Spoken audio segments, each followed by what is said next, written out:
Ramzan season అయితే start అయిపోయిందండి. So మనం ఈ సీజన్లో షీర్ కుర్మా ట్రై చేయకపోతే ఎలా? పదండి చేసేద్దాం. దానికి ముందుగా స్టవ్ ఆన్ చేసుకొని ఒక ప్యాన్లో ఆయిల్ పోసుకున్న తర్వాతకి మీ ఇంట్లో అవైలబుల్గా ఉన్న డ్రై ఫ్రూట్స్ని చిన్న పీసెస్ లాగా కట్ చేసుకొని యాడ్ చేయండి. యాడ్ చేసుకున్న తర్వాతకి కొంచెం లైట్గా ఫ్రై చేసి గోల్డెన్ బ్రౌన్ కలర్ వచ్చాక తీసి ఒక ప్లేట్లో పక్కన పెట్టేసుకోండి. నెక్స్ట్ దీంట్లోనే మనం షీర్ కుర్మాకి కావాల్సిన సేవ్యాని యాడ్ చేసి ఇది కూడా లైట్ బ్రౌన్ వచ్చేదాక ఫ్రై చేసి తర్వాత దీన్ని కూడా తీసి పక్కకు పెట్టేసుకోండి.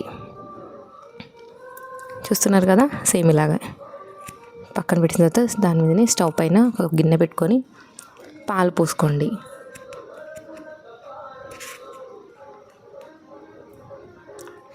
తర్వాత మనకి పాలు అనేది మరిగిన తర్వాతకి చూస్తున్నారుగా, మనకి ఒక పొంగు వచ్చిన తర్వాతకి కొంచెం సేపు మసలనివ్వండి. పాలని థిక్గా అవుతాయి. తర్వాత మనం ఆలోపు ఇలాచీని దంచి పౌడర్ చేసుకోండి. తర్వాత మరిగిన పాలల్లో తగినంత చక్కెర, ఇలాచీ పౌడర్, కండెన్స్డ్ మిల్క్ మీకు మార్కెట్లో అవైలబుల్గా ఉంటుంది.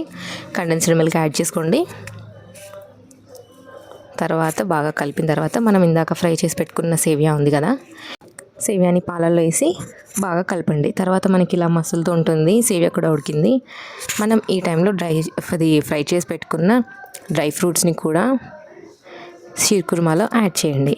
అది కొంచెం ఒక 1-2 మినిట్స్ మసిలితే మనకు కొంచెం థిక్గా క్రీమీ కన్సిస్టెన్సీ వస్తుంది. చూడండి, ఇలా పర్ఫెక్ట్ షీర్ కుర్మా కన్సిస్టెన్సీ అండి. ఫ్రీగా ఉన్నాడు, మీరు కూడా ఇంట్లో ట్రై చేయండి. వీడియో నచ్చితే ఒక లైక్ చేయండి.